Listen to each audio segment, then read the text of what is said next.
সভাপতি ইতিমধ্যে বক্তব্য রেখে চলে গিয়েছেন। প্রধান অতিথি আন্তর্জাতিক খ্যাতিসম্পন্ন শ্রমিক নেতা, সাবেক রাষ্ট্রদূত,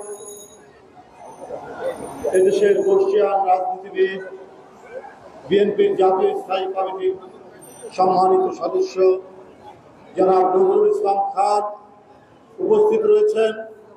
ঢাকা বিভাগের সুদক্ষ সাংগঠনিক সম্পাদক, বিএনপির জাতীয় নির্বাহী কমিটির অ্যাডভোকেট আব্দুল সালাম আজাদ উপস্থিত রয়েছেন। আরেকজন বলিষ্ঠ সংগঠক বেনজির আহমেদ টিটো সহ সাংগঠনিক সম্পাদক ঢাকা বিভাগে উপস্থিত রয়েছেন। ঢাকা জেলার সাধারণ সম্পাদক, আন্দোলন সংগ্রামের নিপীড়িত নির্যাতিত নেত্রী নিপুণ রায় চৌধুরী উপস্থিত রয়েছেন। জাতীয় নির্বাহী কমিটির সদস্য, ঢাকা জেলার বিপ্লবী নেতা, উপজেলা চেয়ারম্যান সাবেক তমিজ উদ্দিন তমিজ ভাই সহ ঢাকা জেলার সব প্রাণপ্রিয় নেতারা রয়েছেন। যুবদল, ছাত্রদল, স্বেচ্ছাসেবক দলের নেতা, মহিলা দলের নেতা, অনেকেই আমাদের অত্যন্ত ঘনিষ্ঠ সহকর্মী। সবাইকে আন্তরিক ধন্যবাদ। বন্ধুরা, এই যে প্রধানমন্ত্রী আমাদের বাংলাদেশের দামি এবং দখলদার প্রধানমন্ত্রী, তিনি কয়েকটা জিনিস খুব ভালোবাসেন। সেগুলো কি জানেন? একটা হলো মিথ্যা কথা বলতে ভালোবাসেন, আরেকটা হচ্ছে উনার যে ছাপা কিছু উন্নয়নের কথা বলেন, বস্তা পচা আবর্জনা উন্নয়ন, সেই উন্নয়নের কথা বলতে ভালোবাসেন। আর ভালোবাসেন বিএনপির নেতা কর্মীদেরকে বিরুদ্ধে মামলা দিতে ভালোবাসেন, সাজা দিতে ভালোবাসেন।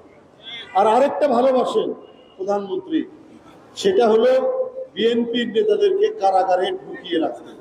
খুবই আনন্দ পান বিএনপির নেতারা কারাগারে থাক, এইটা শুনলে প্রধানমন্ত্রী যেন ঈদের আনন্দ লাভ করে।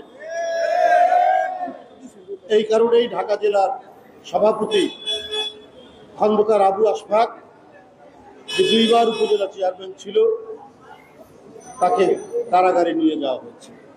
এর আগে নিয়ে যাওয়া হয়েছে যুবদলের বিপ্লবী সভাপতি সুলতান সালাউদ্দিন টুকু, সাবেক সভাপতি সাইফুল ইসলাম নীরব এবং তরুণ জননেতা, যাকে সবাই ঢাকার লোক বলে জনতার মেয়র, সেই প্রকৌশলী ইশরাক হোসেন বলেছে। তো এরা আজকে শেখ হাসিনার ভালোবাসার ফসল। শেখ হাসিনা যে বিএনপির নেতাদেরকে যে কারাগারে রাখতে ভালোবাসে, তারই প্রতিফলন হচ্ছে আজকে বিএনপির এতগুলো নেতা কারাগারে। বন্ধুরা আমার, এই বাবা থামো না, বন্ধুরা আমার, আরেকটা মহা আনন্দ লাভ করে, সেটা হচ্ছে জিয়া পরিবার এবং জাতীয়তাবাদী শক্তির প্রতীক যারা দেশনেত্রী বেগম খালেদা জিয়া, দেশনায়ক তারেক রহমান। দেশনেত্রী বেগম খালেদা জিয়াকে তিনি অনেকদিন ধরে বন্দী করে রেখেছেন, তার চিকিৎসাও নিতে দিচ্ছেন না। তিনি রোগে শোকে আক্রান্ত, না মিলছে মুক্তি, না মিলছে উন্নত চিকিৎসা। বিএনপির ভারপ্রাপ্ত চেয়ারম্যান,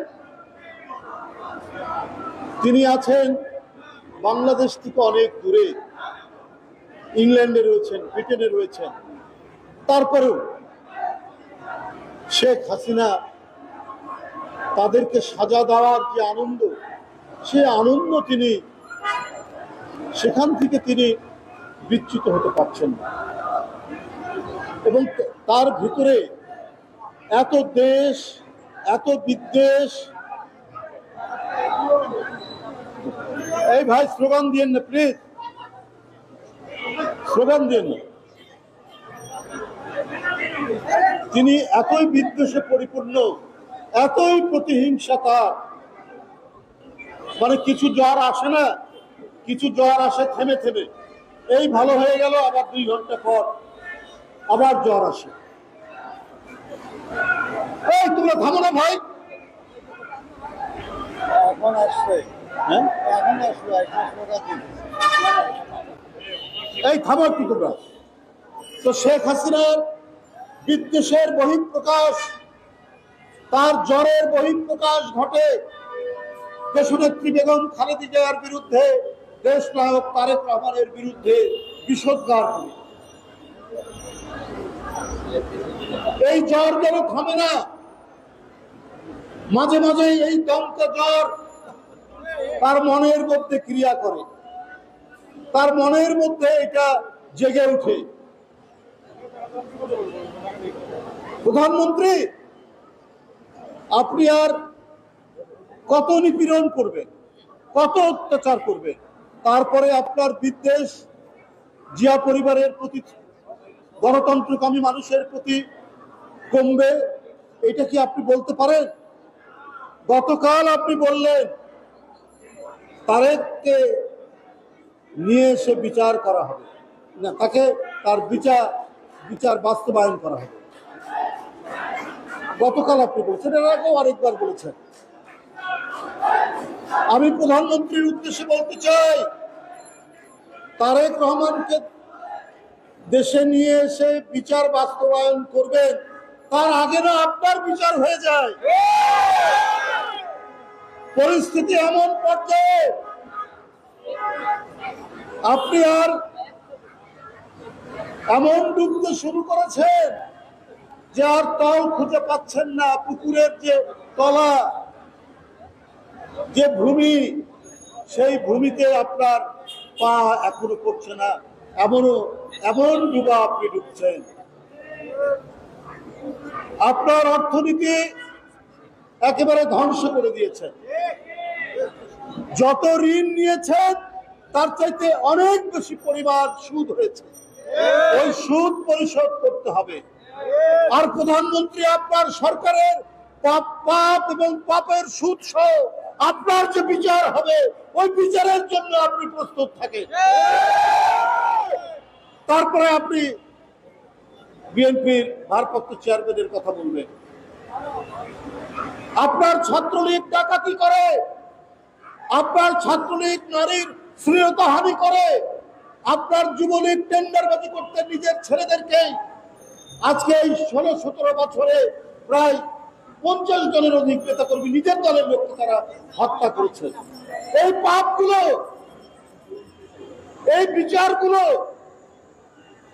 কি জনগণ করবে না? এদেশের আইনে কি এই বিচার হবে না? আপনার যে লোকরা টাকা পাচার করতে করতে আজকে এখন নিজেরাই নিজেদের মধ্যে হানাহানি খুনোখুনি করছে, কারণ এই লোকরাই তো টাকা পাচার করেছে, যাদেরকে আপনি এমপি বানিয়েছেন। তাদেরই প্রতিপক্ষ কলকাতায় কয়েক টুকরা করে কোন খালে বিলে ফেলেছে এখন খুঁজে পাচ্ছেন না। এরা এমপি হয় কি করে? এর দায়িত্ব আপনার, প্রধানমন্ত্রী। আপনি জনপদের পর জনপদ, আপনি মাফিয়া, আপনি ডাকাত, আপনি খুনিদেরকে এমপি বানিয়েছেন। এর দায় কি আপনার উপর নেই?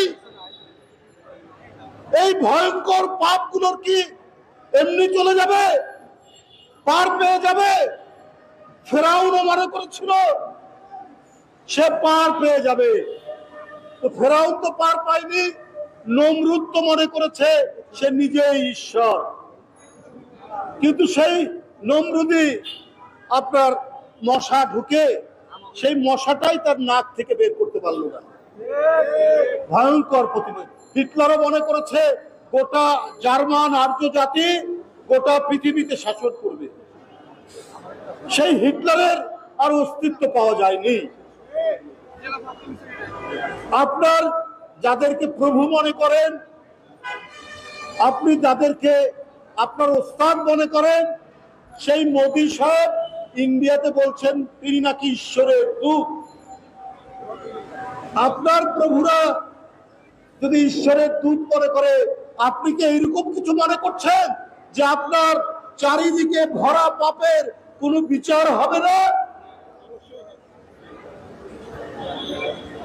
আপনি কার দূত মনে করছেন প্রধানমন্ত্রী? প্রত্যেকটি অপকর্ম, প্রত্যেকটি অনাচারের বিচার পৃথিবীতেই হবে, পৃথিবীতেই এর দৃষ্টান্ত রয়েছে। বন্ধুরা আমার, আমি আর বক্তব্য দীর্ঘায়িত করবো না। আমাদের প্রধান অতিথি এখন আপনাদের সামনে কথা বলবেন। যাই হোক, আমি যাদেরকে গ্রেপ্তার করা হয়েছে, যাদের নাম বললাম, খন্দকার আবু আশফাক, সাইফুল ইসলাম নীরব, সুলতান সালাউদ্দিন টুকু, ইঞ্জিনিয়ার ইশরাক, অবিলম্বে তাদের মুক্তি দিতে হবে। তাদের সহ যত নেতাকর্মী, তাদের মুক্তি দিতে হবে। বন্ধুরা, আমি তীব্র নিন্দা জানাচ্ছি সাবেক এমপি গোলাম মোল্লা রনি এবং ছাত্রদলের সাবেক সভাপতি রওনকুল ইসলাম শ্রাবণ, এদের উপর যে বর্বরচিত হামলা করেছে ছাত্রলীগ, তার তীব্র নিন্দা জানিয়ে আমার বক্তব্য শেষ করছি। ধন্যবাদ।